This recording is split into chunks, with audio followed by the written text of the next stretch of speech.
आज मैं आप लोगों के साथ में एक ऐसे योग के बारे में बात करूंगी जिसमें आप किसी भी चार्ट को जब देखते हैं तो देखते से आप समझ पाएंगे शुक्र की स्थिति को देख करके बहुत आसानी से आप कुंडली के बारे में जानकारी ले पाएंगे। और विशेष रूप से जब भी किसी लड़की की आप कुंडली देखते हैं या किसी भी स्त्री की कुंडली देखते हैं तो वहां पर शुक्र की एक राशि में विशेष जो स्थिति बनती है वो उसके जीवन के एक ऐसे पक्ष को दिखाती है जिसको आप लोग प्रोस्टिट्यूशन के नाम से जानते हैं, या जो एक वैश्यावृत्ति की जो स्थितियां बनती हैं, योग बनते हैं। और ये एक ऐसी चीज होती है कि किसी के भी जीवन में पता नहीं होता है कि किस भी व्यक्ति का जो जीवन है वो ऐसी दिशा की ओर बढ़ सकता है। लेकिन एक एस्ट्रोलॉजर को हमेशा इस योग के बारे में जानकारी होनी चाहिए। अगर ऐसा योग नहीं भी निर्मित होता है तब भी कहीं ना कहीं शुक्र की जो ये विशेष स्थिति है, ये जातक के स्वभाव को, उसके उसके अंदर की जो अभिरुचियां हैं, या जो उसका एक उसके अंदर की जो एक सीक्रेसी है, हिडन जो उसकी चीजें होती हैं, उनके बारे में व्यक्त करता है। ये सारी चीजें मैं आप लोगों को बताऊं इसके पहले आप सभी व्यूअर्स को मैं बहुत धन्यवाद बोलती हूँ आप लोगों की सपोर्ट के लिए। और जो भी नए व्यूअर्स जुड़ रहे हैं, आप लोगों से भी रिक्वेस्ट करूंगी कि आप लोग चैनल को सब्सक्राइब करिए, लाइक करिए, शेयर करिए और नोटिफिकेशन बिल को प्रेस करके रखिएगा, जिससे मैं कोई भी वीडियो डालती हूँ तो आप लोगों को पता चल पाए। देखिए, जो हमारे 9 ग्रह हैं उसमें शुक्र ग्रह को प्रेम का कारक माना गया है, संबंधों का कारक माना गया है। जो स्त्री और पुरुष के बीच में संबंध होता है, प्रेम होता है, लगाव होता है, स्नेह होता है, या जो आकर्षण होता है, वो सब कुछ शुक्र ग्रह ही दिखाता है। और जो राशि है वृश्चिक, वो 12 राशियों में से 8वीं राशि होती है, जो कि मंगल की दूसरी राशि है। और ये रहस्य को दिखाती है। जितनी भी हिडन चीजें होती हैं उनको वृश्चिक राशि अपने आप में समेटे होती है। ऐसा इसलिए होता है क्योंकि चंद्रमा यहाँ पर नीच की स्थिति में होता है। चंद्रमा मन होता है और वृश्चिक राशि जो है गड्ढे का स्थान है, रंध्र स्थान है, छिपा हुआ स्थान है, और एक ऐसी प्लेस है जहां पे एक तरह की सीलन है। बहुत ही बहुत वहां पे बहुत दलदल जैसी स्थितियां, या एक तरीके से जो बहुत अलग हट करके जो सरकमटेंसेस होते हैं, उसको वृश्चिक राशि दिखाती है। यहाँ से सारे पेन देखे जाते हैं, सारी जो जीवन के अचानक वाली घटनाएं होती हैं, उन सारी चीजों का विचार वृश्चिक राशि से किया जाता है। तो जब भी आप किसी के चार्ट को देखें और वहां पर आपको शुक्र की स्थिति वृश्चिक राशि में मिले, ये कॉम्बिनेशन चार्ट के किसी भी भाव में हो सकता है। वहां से आप शुक्र, जो कि प्रेम का कारक ग्रह है, संबंधों का कारक ग्रह है, जब वो वृश्चिक राशि में जाता है तो कहीं ना कहीं ये संकेत देता है कि यहाँ पर शुक्र जो है वो अपने आप को छिपा के रखना चाहता है। वो नहीं उजागर होना चाहता है, वो किसी के सामने नहीं आना चाहता है। तो ऐसा जो जातक होगा उसके जीवन में हो सकता है, उसके जीवन के किसी भी एज में, किसी भी उम्र में कोई ना कोई छिपा हुआ या कोई भी एक हिडन रिलेशनशिप हो सकती है, जो कि किसी को नहीं पता हो। लेकिन ये संभावना तब बहुत अधिक बन जाएगी जब ये वृश्चिक राशि कुंडली के 8वें भाव में पड़ती हो और वहां पर आकर के शुक्र बैठे, या फिर 12वें भाव में जाकर के वृश्चिक राशि हो और वहां पर शुक्र हो, या फिर पंचम भाव में वृश्चिक राशि हो और वहां पर शुक्र बैठे हों। और या फिर जो भी कम्युनिकेशन से रिलेटेड चीजें होती हैं, या व्यक्ति का जो लग्न स्थान होता है, पहला जो भाव होता है, वहां पर वृश्चिक राशि हो और उसमें शुक्र बैठे हो। यहाँ पर जब शुक्र बैठेंगे तो वो अपने कारकत्वों का, अपने हाउस जो लॉर्डशिप उनकी रहेगी उसके तो वो रिजल्ट करेंगे। लेकिन ये बहुत अधिक संभावना रहती है कि जब भी वृश्चिक में शुक्र आते हैं तो व्यक्ति के जीवन में कोई ना कोई हिडन रिश्ता अवश्य होता है। और ऐसा भी हो सकता है कि जब ये स्थिति 8वें भाव में या 12वें भाव में या पंचम भाव में बने और उसमें कहीं से भी राहु केतु का भी प्रभाव आ जाए, या उसमें मंगल का भी इन्वॉल्वमेंट हो जाए, तब बहुत ज्यादा सर्टेनिटी होती है कि ये जो व्यक्ति होगा, चाहे वो स्त्री हो या पुरुष हो, उसके जीवन में कुछ ना कुछ गुप्त गतिविधियां अवश्य होंगी। और तब ये चीज और भी ज्यादा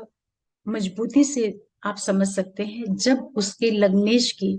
स्थिति आपको कहीं कमजोर दिखे, या लग्नेश भी शुक्र के साथ में ही वृश्चिक राशि में बैठ जाए, या लग्नेश शुक्र और सप्तमेश वृश्चिक राशि में बैठ जाए, वहां पर राहु केतु का इन्वॉल्वमेंट हो, और ये स्थिति अगर अष्टम भाव में बन जाती है और वृश्चिक राशि वहां पर पे हो, तो आप ये मान के चलिए कि जो ऐसा व्यक्ति होगा,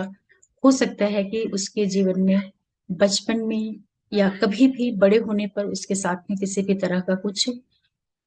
गलत व्यवहार हुआ हो, या फिर ये भी हो सकता है कि जो ऐसा व्यक्ति है जीवन की किसी भी उम्र में आकर के, या कभी भी उसका कोई इस तरह से कुछ उसके साथ में गलत घटना हो सकती है, या परिस्थिति वश, या फिर अ, उसकी इच्छा से, स्वेच्छा से, मतलब कुछ भी सरकमटेंसेस बने, लेकिन जब भी वृश्चिक में शुक्र प्रवेश करता है, रहता है वहां पर, और वो कहीं राहु केतु के नक्षत्र पे हो,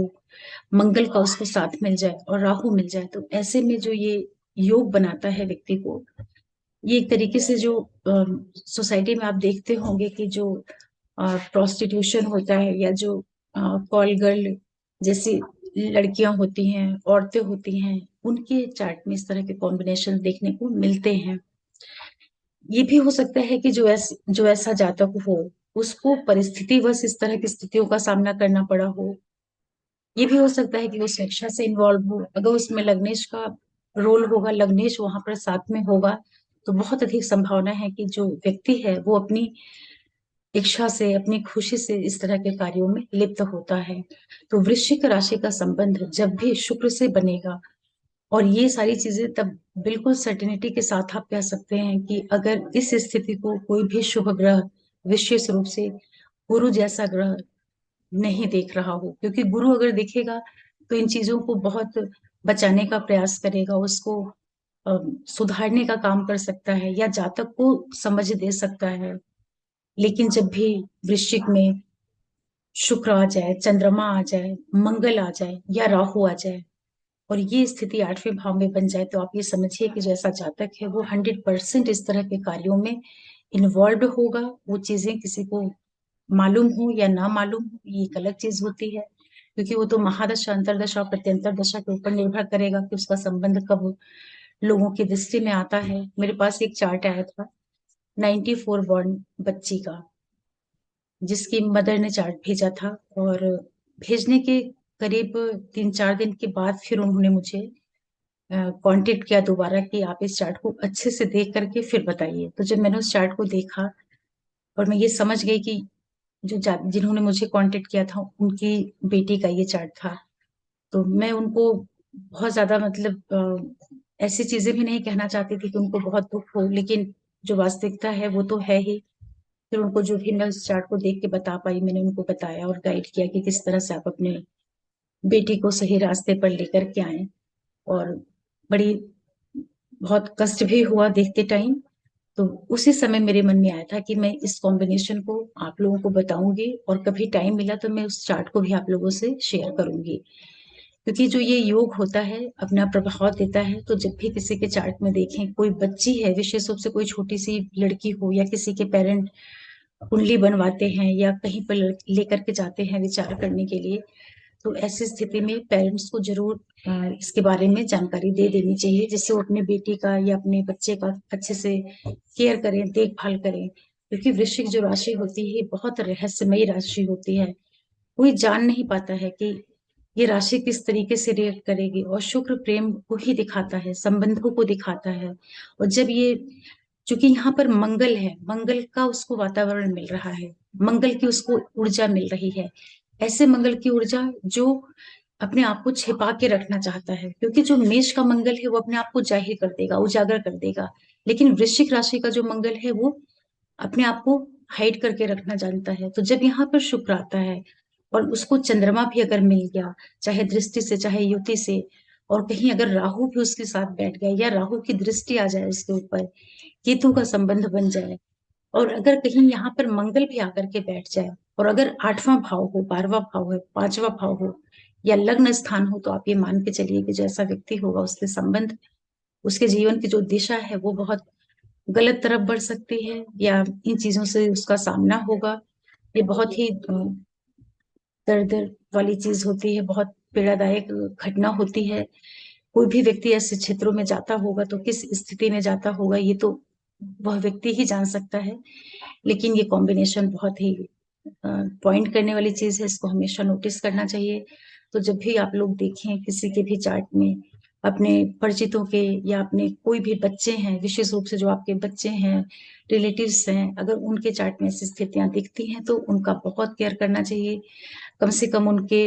विवाह होने तक तो उनका बहुत ज्यादा ध्यान रखना चाहिए, क्योंकि बच्चे के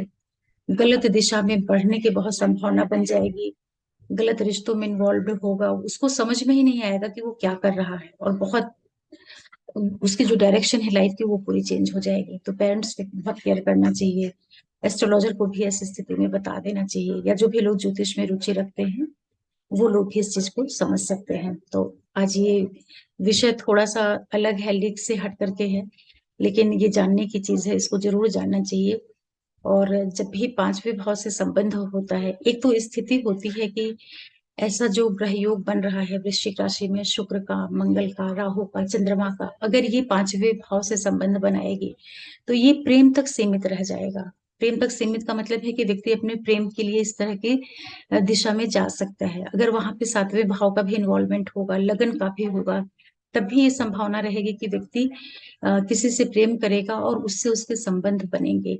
लेकिन यही स्थिति जब अष्टम भाव में बन जाती है, तो अष्टम भाव जो है वो, और वहां पर वृश्चिक राशि भी होगी, तो ये जो स्थिति रहेगी वो वहां पर फिर वो रहस्य, गुप्त कार्य, इस तरह की चीजों को दिखाएगी। अगर 12वें से संबंध हो जाता है तो फिर 12वां स्थान जो होता है वो बेड का स्थान होता है, शया जो सुख होता है उसका स्थान होता है। तो वो जो इन्वॉल्वमेंट होता है 5वें के साथ में, 8वें के साथ, 12वां लग्न, सप्तम सप्तम, जब ये सब आपस में मिलते हैं और शुक्र वृश्चिक, वृश्चिक राशि आपको मिले, वहां पर शुक्र दिखे, चंद्रमा दिखे, मंगल दिखे, शुक्र राहु केतु से प्रभावित हो, तो आप तुरंत आप समझ जाइए कि बहुत वहां पे जो स्थितियां बनेंगी, तो फिर उसमें व्यक्ति अपनी इच्छा से, अपनी स्वेच्छा से आगे बढ़ जाता है। चाहे किसी भी मजबूरी वश, या फिर वो पैसों के खातिर, या अपने शौक के खातिर, आप ये भी कह सकते हैं कि ऐसे व्यक्ति की जो प्रवृत्ति होगी वो इस तरह की हो जाती है कि वो गलत रिश्तों में इन्वॉल्व हो जाता है, या इसको अपना वो व्यवसाय बना लेता है। तो जितने भी ये प्रोस्टिट्यूशन से जुड़े हुए क्षेत्र हैं, या जो वहां पर लोग काम करते हैं, भले उनकी मजबूरी है, उसमें इस तरह के कॉम्बिनेशंस दिखेंगे, या जो लड़कियां अपने स्वेच्छा से इस तरह के कार्यों में लिप्त होती हैं उसमें दिखती हैं। उसी तरीके से पुरुषों की कुंडली में भी अगर ये योग बनता है तो ये योग बहुत अच्छा तो नहीं कहा जाएगा, क्योंकि उनका ऐसी स्थिति में क्या होगा कि जो उनका संबंध है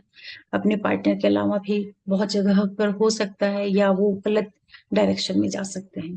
तो इस योग को आप लोग समझिएगा, और आशा कर रही हूँ कि इस वीडियो को आप लोग सुन करके, समझ करके इसको सही तरीके से लेंगे, सही दिशा में लेंगे। क्योंकि ज्योतिष के जो बाकी मेरे वीडियोस होते हैं मोस्टली ट्रांजिट के ऊपर होते हैं, लेकिन इस तरह के जो थोड़े बहुत टॉपिक रहेंगे वो भी मैं आप लोगों से बीच बीच में शेयर करूंगी। हालांकि जो भी वीडियोस मैं इस तरह की बनाती हूँ ट्रांजिट के अलावा, उसमें व्यूज बिल्कुल भी नहीं आते हैं, मगर आप लोग देखा करिए सारे वीडियोस। और आप लोगों के सपोर्ट के लिए एक बार फिर से आप लोगों को बहुत बहुत धन्यवाद बोलती हूँ। और जो भी नए व्यूवर्स जुड़ रहे हैं, आप लोगों से रिक्वेस्ट करूंगी कि आप चैनल को सब्सक्राइब करिए, लाइक करिए, शेयर करिए, और नोटिफिकेशन बिल को प्रेस करके रखिएगा, जिससे मैं कोई भी वीडियो डालती हूँ तो आप लोगों को मिल पाए। फिर मिलते हैं किसी नए वीडियो के साथ, तब तक के लिए ओम नमः शिवाय, नमस्ते।